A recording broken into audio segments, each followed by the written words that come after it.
नमस्कार दोस्तों, मैं युवा द सॉल्यूशन। इससे आज हम लोग बात करने वाले हैं 16 डिग्री टेम्परेचर वाला -16 डिग्री टेम्परेचर वाला लद्दाख के बारे में। लद्दाख आज के टाइम में प्रोटेस्ट कर रहा है। क्या है प्रोटेस्ट का रीजन? क्यों प्रोटेस्ट किया जा रहा है? भारत सरकार क्यों नहीं सुन रही इन लोगों की बातें? आइए इस पे डिस्कस करते हैं। अभी प्रोटेस्ट में मेन एक तौर पे लीड करने वाले इंसान का नाम है सोनम वांगचुक। कौन है सोनम वांगचुक? सोनम वांगचुक, आपने थ्री इडियट फिल्म देखा होगा, उसमें आमिर खान ने जिनका रोल निभाया है, जो उस तरह के कार्यकर्ता हैं जो समाज में अपना योगदान देते हैं, एक तौर पे कहा समाज को एक न्यू दिशा देने का काम करते हैं, वो सोनम वांगचुक जो लद्दाख के रहने वाले हैं। सोनम वांगचुक अभी आंदोलन में बैठे हुए हैं, 21 दिन के आम्र अनशन पे बैठे हुए हैं। अभी वो मात्र पानी और नमक के साथ अपना 21 दिन अपना अनशन कर रहे हैं। यही बस उनको बस डाइट में यही है कि नमक और जल, बस इतने पे वो 21 दिन अपना वो काट रहे हैं।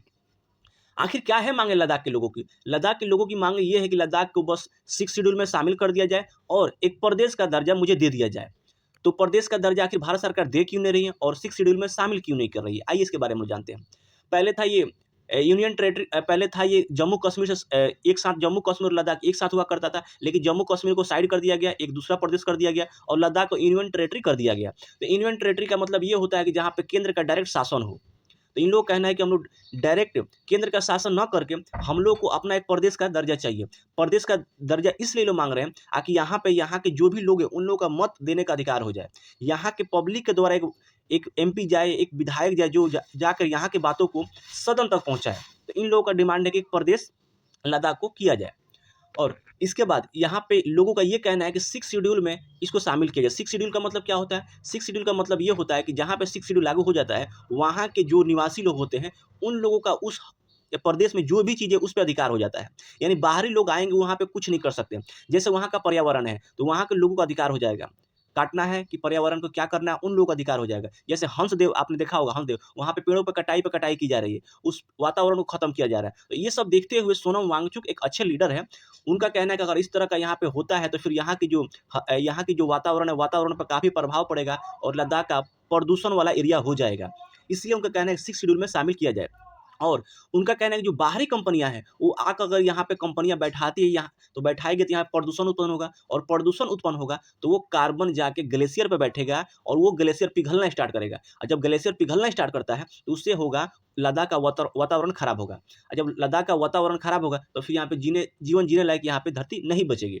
तो इसलिए इनका प्रोटेस्ट है, आकि कंपनियाँ नहीं बैठाया जाए और कंपनी के साथ-साथ 6 शेड्यूल शामिल किया जाए, आकि यहाँ के जो आम लोगों को है, जो आज के टाइम में कहा जाए, आकि भारत को जितना भी युद्ध हुआ, युद्ध में जिताने के लिए सबसे बड़ा योगदान है तो लद्दाख के लोगों का ही है। क्योंकि आपको ही पता है पहाड़ी इलाका है और पहाड़ी इलाका में रास्ता तो सबको पता रहता नहीं, लेकिन वहाँ पे आम पब्लिक है जो इंडियन आर्मी का हर समय वो मतलब हेल्प करती थी और हेल्प करने के साथ-साथ दिशा बताने का काम करती थी कि आप इस दिशा में जाएँगे तो ये एरिया मिलेगा, इधर जाएँगे तो ये एरिया मिलेगा। यानी लद्दाख का एक बहुत बड़ा रोल है भारत को युद्ध में जिताने का।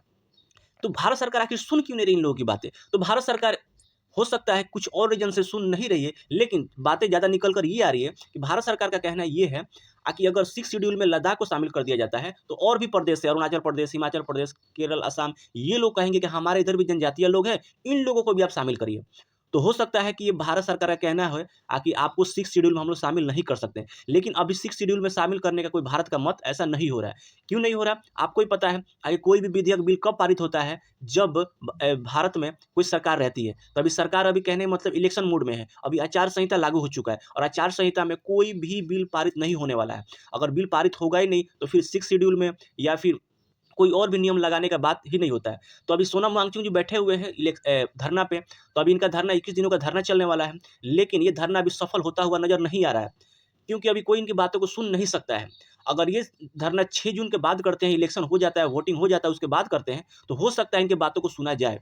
लेकिन भारत सरकार इनको कह रही है कि 371 में आप शामिल हो जाइए, 371 में शामिल हो जाते हैं, तो आपका जो अधिकार है, अधिकार का अधिकार रहेगा और उसके बाद जो भी बाहरी कंपनियाँ रहेगी, वो वहाँ पे जाके अपना प्लांट बैठा सकती है।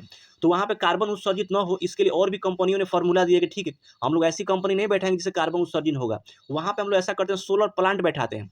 तो सोलर प्लांट बैठाने से क्या होगा, कार्बन उत्सर्जन होगा नहीं। लेकिन यहाँ पे सोनम वांगचुक जी का थोड़ा माइंडसेट थोड़ा विरोध टाइप का दिख रहा है, तो यहाँ पे लोग इनको सपोर्ट नहीं कर रहे हैं। इनका कहना है कि सोलर प्लांट जब बैठ जाएगा यहाँ पे, तो यहाँ पे जितने भी भेड़िया, बकरियाँ चराने वाले इंसान हैं, उन लोगों का जगह खत्म हो जाएगा, फिर वो लोग कहाँ जाएँगे चराने के लिए? तो यहाँ पे थोड़ा हो सकता है माइंडसेट लोग इस माइंडसेट को लोग सपोर्ट नहीं कर रहे हैं। तो यहाँ पे अगर हो जाता है सोलर प्लांट, तो समझिए कि यहाँ से 63 मेगा गीगावाट यहाँ से मतलब बिजली उत्पन्न हो सकता है लद्दाख के लिए, जम्मू कश्मीर के, भारत के और भी एरिया के लिए वहाँ से बेनिफिट हो सकता है। तो चलिए आगे क्या अपडेट आता है, तब तक हम लोग नेक्स्ट वीडियो में मिलते हैं। जय हिंद।